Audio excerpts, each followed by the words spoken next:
जैसा कि आप जानते हैं कि आजकल कोविड-19 नामक एक महामारी जो पूरी दुनिया को जिसने अपने शिकंजे में ले रखा है, तो उसकी वजह से जो है हमारी जो पढ़ाई है वो बाधित हो रही है।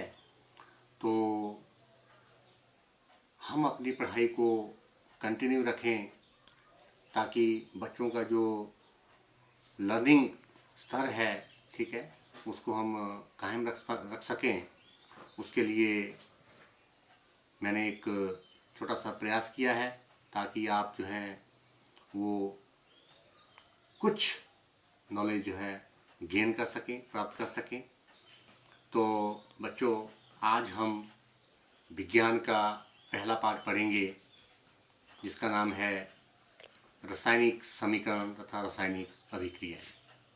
तो बच्चों आज हम पढ़ेंगे कक्षा 10वीं का पहला पाठ जिसका नाम है रासायनिक अभिक्रिया एवं समीकरण। तो आइए सबसे पहले समझते हैं कि इस पाठ का मतलब क्या है, क्या मतलब होता है अभिक्रिया का और क्या मतलब होता है समीकरण का। तो बच्चों, अभिक्रिया का मतलब होता है परिवर्तन। क्या मतलब होता है अभिक्रिया का? परिवर्तन या बदलाव, चेंज इंग्लिश में बोलते हैं, ठीक है। तो जब भी कोई अभिक्रिया होती है, ठीक है, तो उसका मतलब होता है परिवर्तन या बदलाव। हमने छोटी कक्षा में पढ़ा हुआ है, 7वीं कक्षा में पढ़ा हुआ है हमने कि दो तरह के बदलाव होते हैं, परिवर्तन होते हैं। एक होते हैं उत्क्रमणीय परिवर्तन और दूसरे होते हैं अनुत्क्रमणीय परिवर्तन। उत्क्रमणीय परिवर्तन क्या होते हैं? ऐसे परिवर्तन जिनको हम अगर एक अवस्था से दूसरी अवस्था में बदलें तो वो फिर से पहली अवस्था में अपनी आ जाते हैं, उनको हम उत्क्रमणीय परिवर्तन कहते हैं। जैसे आपने किसी कागज़ का एक जहाज बनाया, जैसे छोटे बच्चे बनाते हैं, ठीक है, तो वो जहाज जो है जब बन गया तो वो कागज़ की कौन सी अवस्था हो गई? दूसरी अवस्था। ये कागज़ जो है ये पहली अवस्था हो गई, ठीक है, और ये जहाज जो हो गया आपका ये कौन सी अवस्था होगी? दूसरी अवस्था होगी, ठीक है। तो हम क्या कर सकते हैं, उसी जहाज को फिर से जैसे हमने फोल्ड करके वो जहाज बनाया है और उसको फिर से खोलते हैं तो फिर से वो पहली अवस्था में आ जाता है, कागज़ के रूप में बदल जाएगा। तो ऐसे परिवर्तन को हम बोलते हैं उत्क्रमणीय परिवर्तन। दूसरे तरह के जो परिवर्तन होते हैं उनको बोलते हैं हम अनुत्क्रमणीय परिवर्तन।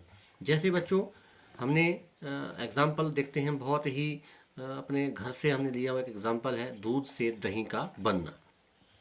अब दूध जो है वो कौन सी अवस्था है? मान लो पहली अवस्था है। जब दही बन गया ये कौन सी अवस्था हो गई? दूसरी अवस्था होगी पदार्थ की। तो अब हम क्या दही से दूध बना सकते हैं? फिर से नहीं बना सकते, ठीक है।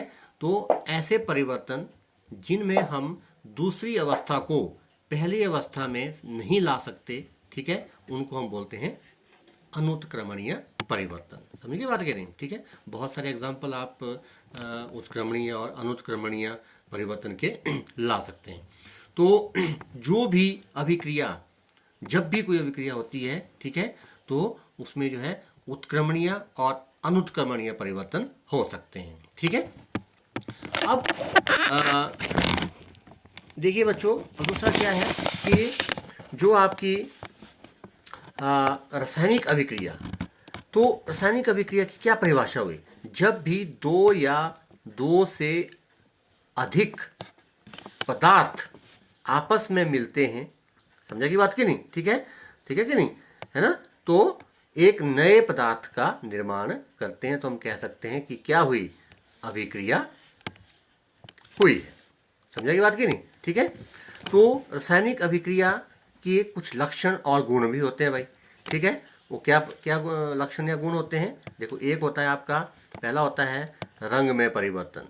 जब भी कोई अभिक्रिया होगी, दो या दो से अधिक पदार्थ जब आपस में मिलेंगे तो या तो रंग में परिवर्तन हो सकता है, उनकी अवस्था में परिवर्तन हो सकता है, या उनके मिलने से गैस का उत्सर्जन या निकलना हो सकता है, ठीक है। किसी अघुलनशील पदार्थ का बनना हो सकता है, तापमान में बदलाव हो सकता है। तो बच्चों, ये जो ऊपर लिखित जितने भी 5 लक्षण या गुण मैंने किसी अभिक्रिया के बताए, उनमें से अगर कोई भी एक गुण अगर आपको दो या दो से अधिक पदार्थों को मिलाने से निकले तो आप समझ लेना कि वहाँ पे क्या हो रही है? कोई रासायनिक अभिक्रिया हो रही है। समझा की बात की नहीं? ठीक है। अब बात आती है रासायनिक समीकरण की। तो बच्चों रासायनिक समीकरण क्या होता है कि देखो, वैज्ञानिकों ने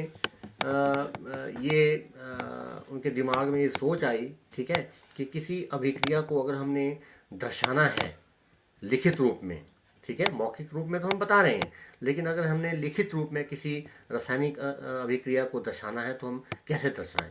तो उनके पास एक आइडिया आया जो एक रासायनिक समीकरण के रूप में आया, ठीक है। सबसे पहले जो रासायनिक समीकरण का जो आइडिया उनके दिमाग में आया, ये आया कि किसी अभिक्रिया को हम शब्द के रूप में, जो पदार्थ आपस में मिल रहे हैं और एक नया उत्पाद बना रहे हैं, उनको हम शब्द समीकरण के रूप में लिखें।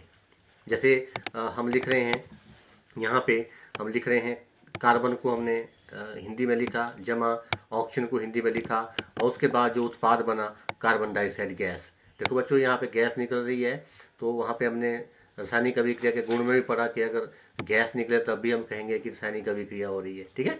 तो ये गुण तो यहीं को हमें पता चल रहा है कि रासायनिक अभिक्रिया हो रही है। तो लेकिन जब हमने शब्द के रूप में इन पदार्थों को लिखा, ठीक है, तो उसमें क्या दिक्कत आई कि ये बहुत समय ले रहा था कि आप पहले कार्बन लिखोगे, फिर ऑक्सीजन लिख रहे हैं हिंदी में, ठीक है, शब्द के रूप में, फिर कार्बन डाइऑक्साइड गैस लिख रहे हैं, उससे जो हमारा समय है वो ज़्यादा लग रहा था। समझा की बात कि नहीं। तो वैज्ञानिकों ने सोचा कि क्यों ना किसी अभिक्रिया को किसी और रूप में, संक्षिप्त रूप में लिखें। तो उन्होंने फिर उसके बाद उस अभिक्रिया को उन पदार्थों के प्रतीकों के रूप में लिखा। जैसे कार्बन के लिए C प्रतीक होता है, आपको पता ही है, जमा ऑक्सीजन के लिए O होता है, O2 लिखते हैं क्योंकि अणु के रूप में होती है, गैस है ये, और उसके बाद जो उत्पाद लिखा हमने CO2 के रूप में, ठीक है। तो अब क्या परिभाषा उनके दिमाग में आई समीकरण की कि किसी भी अभिक्रिया को प्रतीकों की सहायता से सूक्ष्म रूप में दर्शाना रासायनिक समीकरण कहलाता है। क्या हो गया, किसी भी अभिक्रिया को क्या करना, हमने प्रतीकों की सहायता से। यह प्रतीक देखो, जैसे कार्बन है, ऑक्सीजन है, O लिखा, C लिखा, CO2 लिखा, ये हो गया प्रतीक, छोटा रूप हो गया ये। तो किसी भी अभिक्रिया को, ठीक है, प्रतीकों की सहायता से सूक्ष्म रूप में दर्शाना रासायनिक समीकरण कहलाता है। अब रासायनिक समीकरण को लिखने का क्या तरीका होता है बच्चों। तो जैसे हमने लिख लिया कि C+O2, फिर हमने एक तीर लगा दिया आगे, फिर CO2 लिख दिया, ठीक है। अब बच्चों, किसी भी रासायनिक समीकरण को जो हम लिखते हैं उसके दो घटक होते हैं। एक होता है जो तीर होता है, इसके बाईं तरफ को जो पदार्थ होते हैं जो आपस में मिलेंगे, ठीक है, उनको बोलते हैं अभिकारक या अभिकर्मक। और जो तीर के बाद दाईं तरफ को होते हैं, जो इन दो पदार्थों के मिलने से बन रहे हैं, उनको बोलते हैं हम उत्पाद। क्या बोलते हैं उनको, उत्पाद। समझा की बात की नहीं, ठीक है। तो ये आपको समझ आनी चाहिए कि अभिकारक और उत्पाद क्या होते हैं। अभिकारक वो पदार्थ होते हैं, ठीक है, जो किसी भी अभिक्रिया में भाग लेते हैं, आपस में मिलते हैं। समझा की बात की नहीं। और उत्पाद क्या होते हैं, जो पदार्थ अभिकारकों के मिलने से बनते हैं, उनको हम उत्पाद कहते हैं, और तीर के बाद उनको लिखा जाता है दाईं साइड को। समझा की बात की नहीं, ठीक है। तो एक और चीज़ हम रासायनिक समीकरण लिखते बार हमें ध्यान रखना चाहिए कि हम जो पदार्थ अभिकारक हैं या उत्पाद हैं, उनकी अवस्था को भी हम बता सकते हैं। आपको पता ही है, कोई भी पदार्थ इस दुनिया में जो है वो मुख्यतः 3 अवस्थाओं में पाया जाता है, ठोस, द्रव और गैस। तो जैसे कार्बन है, इसको ये पता ही आपको सॉलिड होता है, ठोस होता है, तो उसको S लिख दिया हमने ब्रैकेट में। यहाँ पे ऑक्सीजन जो होती है ये गैस के रूप में होती है, तो इसको स्मॉल g लिख दिया हमने ब्रैकेट में। और ये जो कार्बन डाइऑक्साइड है ये भी गैस होती है, इसको हमने स्मॉल g लिख दिया। और एक गैस को दिखाने का एक और तरीका भी होता है, जब उत्पाद के रूप में गैस निकलती है तो उसको हम एक तीर ऊपर की तरफ को लगाते हैं, जिसका मतलब होता है गैस। उस रिएक्शन में, उस अभिक्रिया में गैस भी निकल रही है। समझा की बात की नहीं, ठीक है बच्चों। इस तीर का मतलब क्या होता है, इस तीर का मतलब होता है कि जो अभिकारक हैं वो आपस में मिल चुके हैं, उनमें अभिक्रिया हो गई है, और अब वो किस में बदल गए हैं, उत्पाद में बदल गए हैं। तो समझा की बात बच्चों। तो इस पाठ में अभी तक हमने रासायनिक अभिक्रिया किस प्रकार परिवर्तन के रूप में उनको हम दर्शा सकते हैं, समझा की बात की नहीं। रासायनिक अभिक्रिया को लिखने का तरीका, जिसको हम रासायनिक समीकरण कहते हैं, ठीक है। रासायनिक अभिक्रिया के लक्षणों के बारे में पढ़ा, ठीक है। तो बच्चों आज हम इतना ही पढ़ेंगे, और अगले जो हमारा वीडियो होगा उसमें हम क्या पढ़ेंगे, रासायनिक अभिक्रिया के प्रकार। धन्यवाद।